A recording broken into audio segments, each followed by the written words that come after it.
all agents of Overwatch. That's not right. To the former agents of Overwatch. This is Winston. Obviously. Hold on there, you're not broadcasting this message from my video. I don't think so. Look, I'm the man behind this channel, therefore I'm the voice. Got it? Okay, I guess. Now, can you please leave and let me get on with this? I'm sure you have a point to capture or something. Oh, I get it. See you later. Okay, now he's out of the way. Blizzard Entertainment, you clever bastards! Not only through Hearthstone did you convince me to stick my time into a CCG, but thanks to Overwatch, you made me enjoy a first-person shooter! Damn you and your ridiculous hype train! And yes, I suffered a major full-blown anxiety attack before my first proper match, but since then Overwatch has become one of my go-to games for most of the last year, and its heroes are a main reason for it. While some games give you a small contingent to work with, here you have 25 frickin' characters and counting! This mass of brightly coloured fighting machines go out there to win the battle with you at the helm. Whether you strategically lay out a plan or just go in all guns blazing, there's a lot of fun to be had with this bunch. And that's why this top 5 is here, to celebrate those with whom I choose to play as and help make this game a worthy investment of my time. Although I can tell, regardless of my reasoning, I'm going to have a war in the comment section over whoever the hell is picked. Not just that, but this list has changed so much since I put the video into production about a year or so ago that even I'm uncertain over who I've picked here. Hell, I didn't even confirm the order until a few weeks ago, so yeah. This could be quite interesting indeed, just please do not raise your pitchforks in anger if a favourite of yours isn't on here. I have my reasonings, let's just get on with this thing.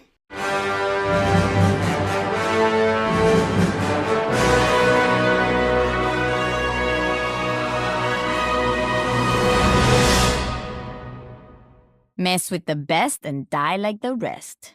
We kick things off with Sombra, a conniving and manipulative hacker with more sass than sassafras. She's speedy, powerful and subtle, which is a combination that proves disastrous for those on the other side of the battlefield. Hacking people is so satisfying that the joy I get from disabling my opponents so I can toy with them and gun them down never gets old. And speaking of that, hacking can make McCree forget how to roll, which never stops being funny. But once I'm out there on the battlefield, what do I decide to do? Do I use the translocator to be like Sir Robin and run away and regain health, or be like the Black Knight and go head on into danger? The options may be limited, but offers a defensive capability, especially on a point and capture campaign where her offensive stances are brought into question. Or I could just use the thermoptic camouflage, go round that choice, and ensure some sneaky kills and hacks along the way. And with a decent 200 HP, she can survive the biggest barrages of enemy fire under the right controls. By the sound of it, picking up Sombra for a game may be a tactical nightmare, but when you hit the right stride, you're unstoppable. In terms of gameplay, Sombra is a triumph of complexity and depth, where no two games of this cunning Mexican are ever the same. So with that at her disposal, and knowing what you can do, she is surprisingly bountiful.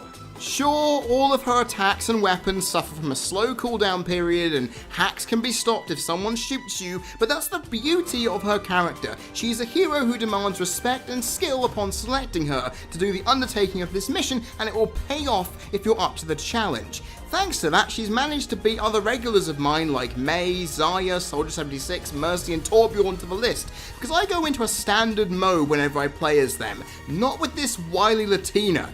I may not have used her as much as the other heroes that I've highlighted just then, but the sheer amount of tension and warped fun she brings out is enough to get her onto the bottom of my list. She won't have liked this outcome, and I wouldn't be surprised if she ended up altering the results somehow. I better keep my mouth shut, or that might just happen.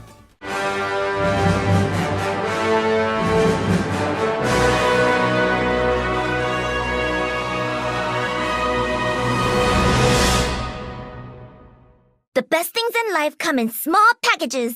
D.Va, a female gaming legend who goes out there and destroys people in a giant mech. And honestly, who couldn't love that?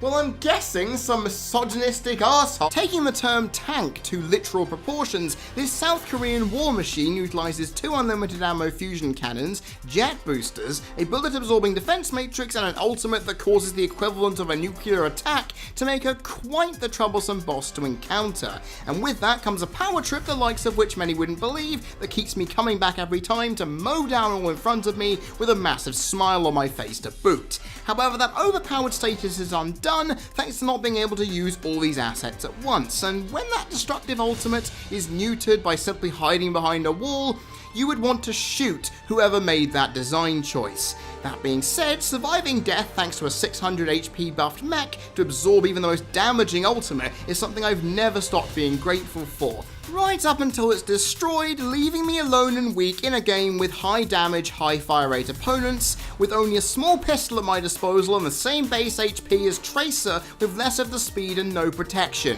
Game over, right? You'd be thinking wrong, because I've killed a lot of people with mechless D.Va, because much like Mercy on attack mode, no one suspects a pistol would be powerful enough to take down the likes of Bastion, Roadhog, or even Reinhardt, but it is indeed possible. That does mean that the thrill of battle is more prominent, knowing there is a risk to burden you with until the mech regenerates. D.Va can do what Reinhardt can, hit up close, from afar, and shield, all with not having to worry at all. Sure, Reinhardt's shield is better, and he's a superb piece of German engineering, but I digress. I prefer the cute fighter over the burly any day. Not to mention, she can recover from boosting opponents off the screen, something even the proudest German can't do. So I guess we have a winner there, right? D.Va is just out and out fun with enough strategy to make her interesting, and while she may be a game over for some, for me, I just press start and carry right on.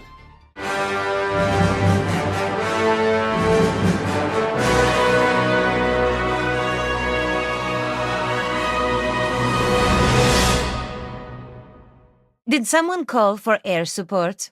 If you were wondering who my most played hero is, well, now you know. The minute I started playing this game, Fara became an instant favourite for me. Not just because of her badass design and her focused yet funny demeanour, but the sheer amount of firepower that was bequeathed to me really did help.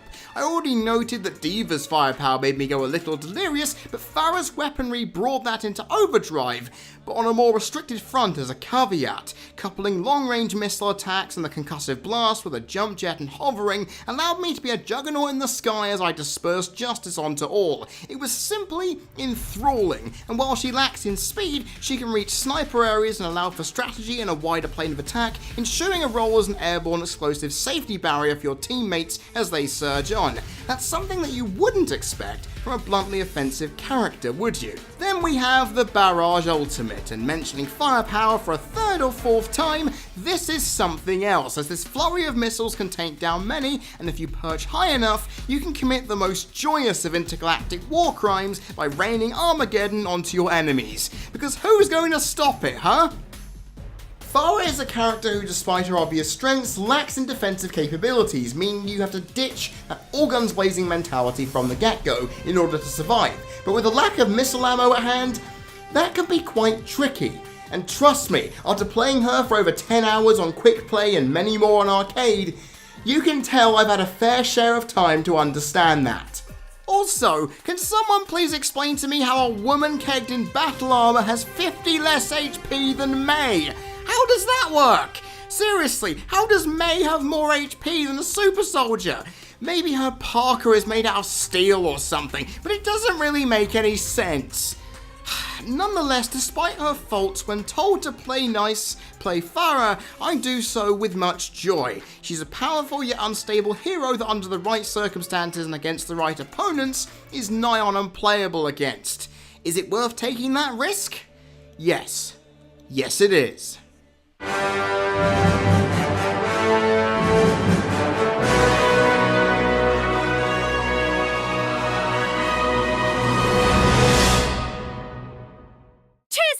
The cavalry's here!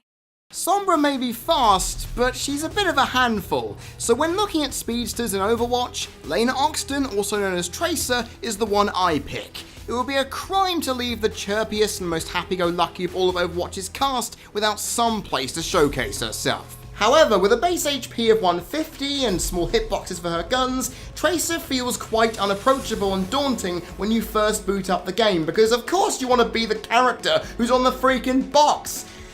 The thing is, with practice and effort, and time and patience, much like every hero in this game, if you know what to do after really working with her, she can be quite an asset, which I can attest to is inherently true, which makes up for the fact that her gameplay at times can be hit or miss. This mostly stems from you as a player having to have thorough knowledge of all the maps to be able to utilise her blink and recall abilities effectively. If you're able to master these and get a good footing on controlling this cheery Brit much like I have, you'll soon be using her pace and your cunning to cut through many enemies, something that never stops being extremely enjoyable. Not to mention, another tactic with her that many don't expect is that standing still when shooting can kill an enemy faster. I've done it many times, and while some may claim it's not that effective, it has actually worked and won many fights overall. Sometimes slowing down may be the best tactic, even if it goes against all logic with this character. And much like her standard attacks, her Pulse Bomb ultimate, while devastating, is just as fallible as she is, as once again it's your fault whether it lands or is woefully wasted. I still haven't gotten that cute spray yet. Tracer, all in all, is a hero that requires tactile awareness, balance and control to ensure you don't lose too much health. It's a hard lesson to learn, as through trial and error dying many times over, it can become pretty tiresome, and I can attest to that. So with that in mind, why do I stick with her to the point where her spot as my number 2 hero was assured? Well, I can always rely on her happy demeanour to put a smile on my face right before I go back into the heat of battle once again. As Junkrat would say, it's the little things, which means that Tracer got this high on my list. And yes, many would complain, but I won't, because we Brits need to stick together. And while her gameplay is difficult to balance with her personality, I wouldn't want anyone else by my side in a war zone. Well, apart from my number 1, obviously.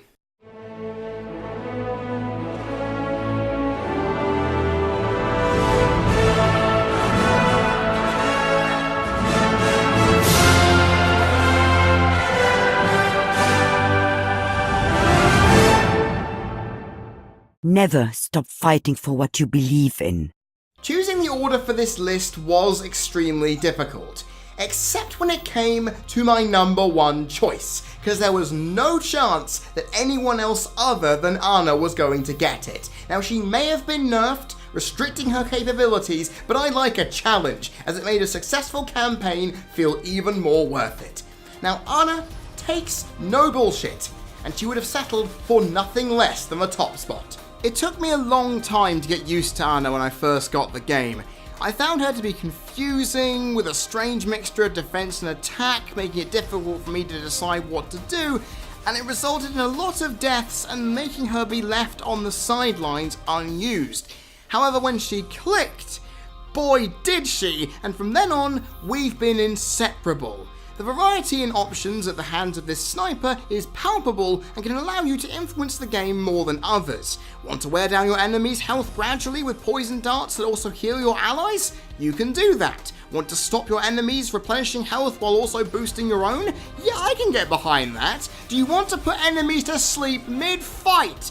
Yeah, thanks, that'll be really helpful. I need healing. Ana also possesses decent speed, meaning you'll be all over the map in no time, ready to outline a plan of your choosing depending on how you want the mission to play out. Her balance of offense and defensive tactics, along with her self-healing, make her a much more potent and useful sniper than Widowmaker, supplementing her weaknesses quite well. While I praise Ana for being a well-rounded hero with a lot to offer, I still have to nitpick one thing. So let's be real here for a moment, because while I love the benefits of her arsenal, it's all let down by your allies failing to understand them in the heat of battle that really drives me up the wall.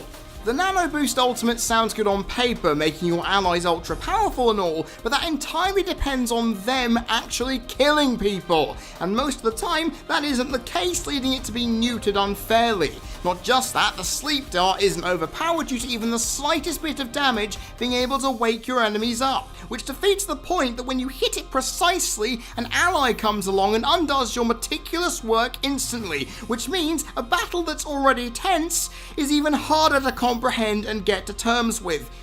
But it doesn't matter. With Ana, I can choose whether to attack, defend, heal and support, or while soaking up a decent amount of damage to boot. I can pick my place in a game and watch it unfold nicely, contributing when needed. I can take my time and not go crazy. It's relaxing to play as Ana, at least in my experiences anyway. Something that the other heroes who are on this list and aren't can't match up to. And I wouldn't have it any other way. She's my number one, and that likely won't change for some time to come. That is until Doomfist threatens to beat me into a bloody mess on the floor, but until that day comes, Ana will remain top of the pedestal. I've been Freddie Thomas, you've been people watching, this has been the Top 5 Overwatch Heroes Countdown for the CC Network, and I will see you all next time.